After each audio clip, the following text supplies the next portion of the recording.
ألا بذكر الله تطمئن القلوب. بسم اللہ الرحمن الرحیم۔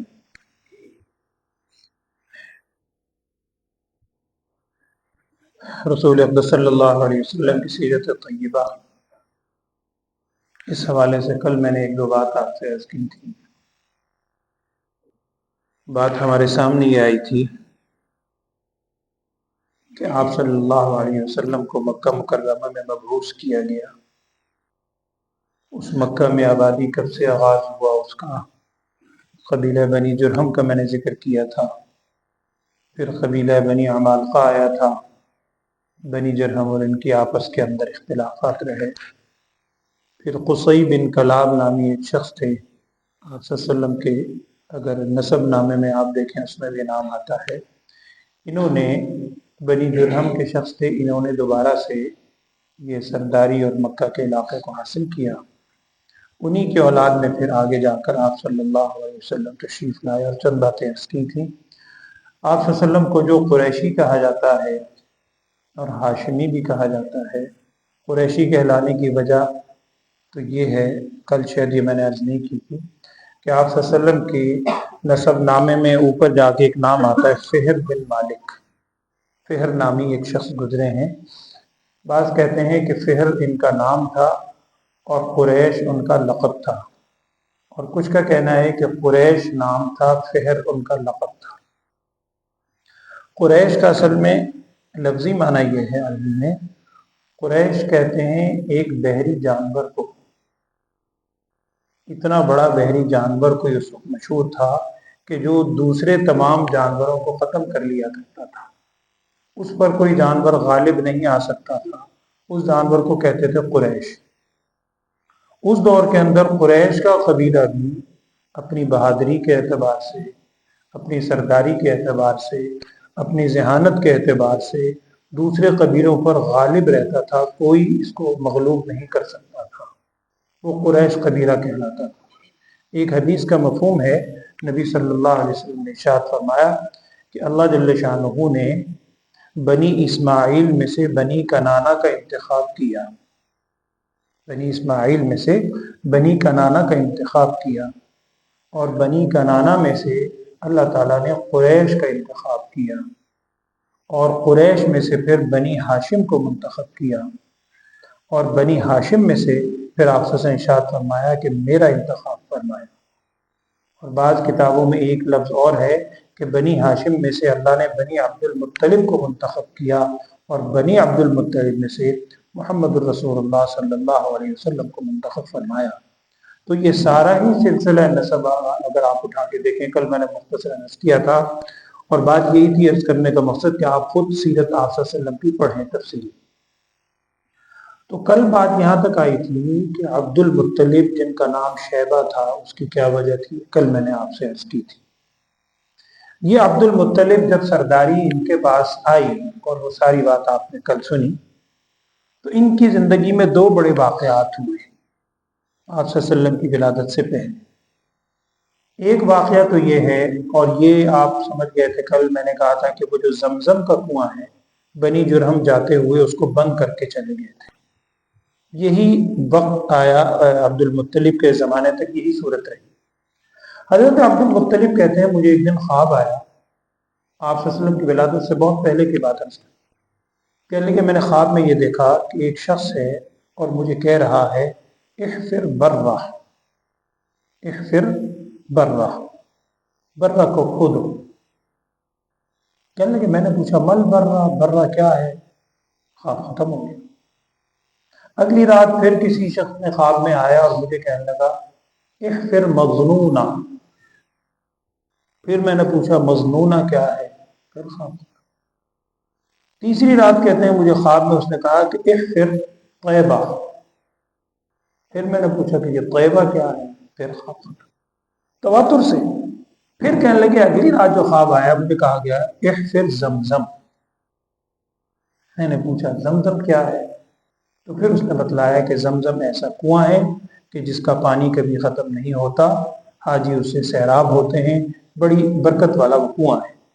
اور خواب کے اندر، اور یہاں محدثین نے بات نقل کی ہے واللہ عالم کہ اللہ جل شانہ کی طرف سے وہ فرشتہ یا کسی کو بھی خواب میں دکھلایا گیا تھا، اور بعد میں حضرت عبد المطلب کہتے ہیں کہ مجھے اس جگہ کی نشاندہی کی گئی خواب میں کہ آپ صبح کے وقت جب حرم کے قریب جائیں گے تو ایک کوا آپ کو نظر آئے گا، وہ زمین کے کسی جگہ پر ٹھونگے مار رہا ہوگا، جس جگہ پر ٹھونگے مارے گا اس جگہ کو کھودیں، وہاں سے زمزم کا کنواں ظاہر ہوگا۔ تاریخ تو جانتے تھے کہ وہ پرانا زمزم کا کنواں بنی اسماعیل کے دور کا۔ کہتے ہیں اب مجھے یقین ہو گیا، صبح میں آیا، اس وقت حضرت عبد المطلب کے ایک بیٹے تھے صرف، سب سے بڑے بیٹے حضرت حاشر، حضرت عبداللہ سب سے چھوٹے ہیں، آپ صلی اللہ علیہ وسلم کے والد ماجد، حاشر سب ایک بیٹے تھے، اس وقت اولاد نہیں تھے۔ تو کہنے لگے میں ایک بیٹے کو لے کے آیا، میں نے عرب کے لوگوں سے کہا،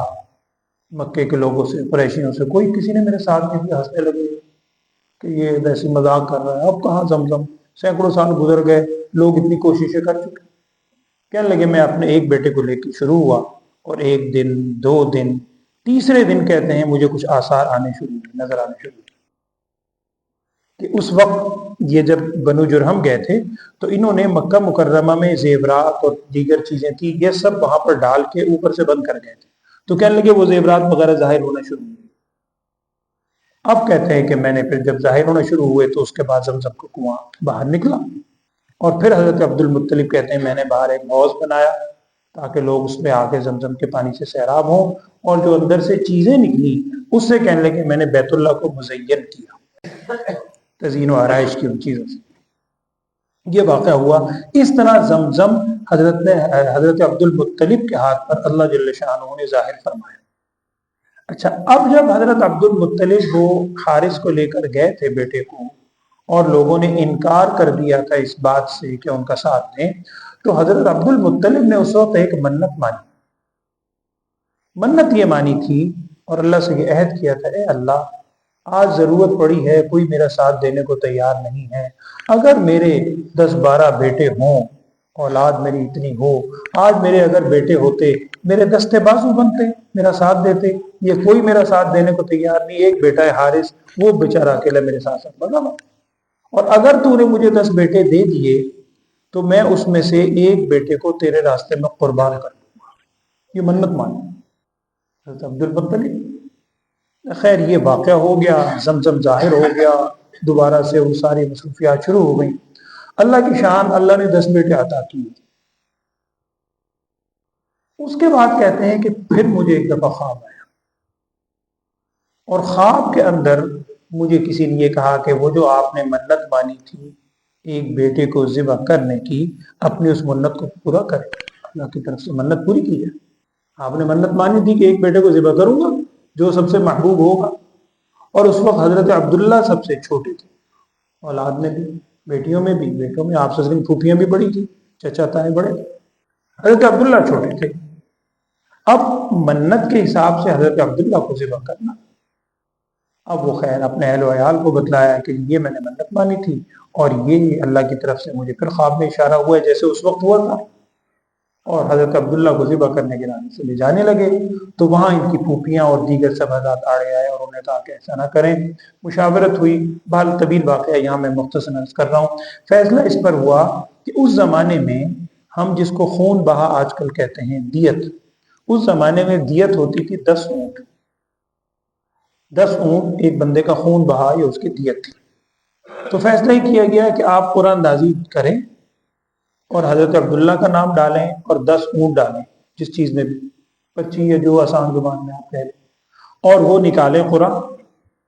اگر تو اونٹوں کے نام پر قرآن آ جائے تو یہ اللہ تعالیٰ کی طرف سے گویا اشارہ ہے اور اللہ تعالیٰ کی رضامندی شامل ہے، اور اگر حضرت عبداللہ کا نام آئے قرآن میں تو آپ وہ اونٹ 10-10 بڑھاتے جائیں جب تک کہ اللہ کی رضامندی شامل حال نہ ہو۔ چنانچہ 10 اونٹ سے شروع کیا،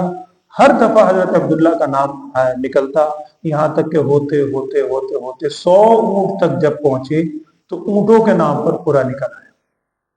اب یہ فیصلہ ہوا اللہ تعالیٰ کی طرف کی مشیت یہ ہے، 100 اونٹ حضرت عبد المطلب نے قربان کیے، اور دیت کے طور پر حضرت عبداللہ کے خون بہا کے طور پر، اور اسی دیت کو حدیث کا مفہوم ہے کہ نبی صلی اللہ علیہ وسلم، حضرت عباس رضی اللہ عنہ کہتے ہیں اس دیت کو نبی صلی اللہ علیہ وسلم نے بھی بعد میں قائم رکھا، اور آج بھی وہ 100 اونٹوں کی دیت خون بہا کے طور پر شمار کی جاتی ہے۔ یہاں ایک بات اور ذہن میں رکھ لیں، حضرت امیر معاویہ رضی اللہ تعالیٰ عنہ وہ ایک حدیث کے راوی ہیں، وہ کہتے ہیں کہ ایک موقع پر ہم بیٹھے ہوئے تھے، آپ صلی اللہ علیہ وسلم تشریف فرما تھے، ایک اعرابی آیا دیہاتی، اس نے آ کر نبی صلی اللہ علیہ وسلم کو پکارا، یبن الذبیحین، یا ابن الذبیحین، جب ملاتے ہیں یبن الذبیحین، اے دو ذبح ہونے والوں کے بیٹے، حضور صلی اللہ علیہ وسلم کو پکار رہا ہے۔ اب صحابہ ایک دم بڑے غصے میں آ گئے کہ یہ کیا کہہ رہا ہے آپ صلی اللہ علیہ وسلم، اور دیہاتی ہے۔ نبی صلی اللہ علیہ وسلم نے ارشاد فرمایا اس کو چھوڑ دو، یہ صحیح کہہ رہا ہے۔ اور پھر آپ صلی اللہ علیہ وسلم نے ارشاد فرمایا، حضور صلی اللہ علیہ وسلم لقب بھی ہے اسی وجہ سے، ابن الذبیحین، دو ذبح ہونے والوں کے بیٹے۔ تو دو ذبح ہونے والوں کے بیٹے کا مطلب ایک تو یہی ابھی میں نے عرض کیا، آپ صلی اللہ علیہ وسلم کے والد ماجد حضرت عبداللہ کے ساتھ وہ ذبح ہونے کا ایک واقعہ پیش آنے لگا تھا،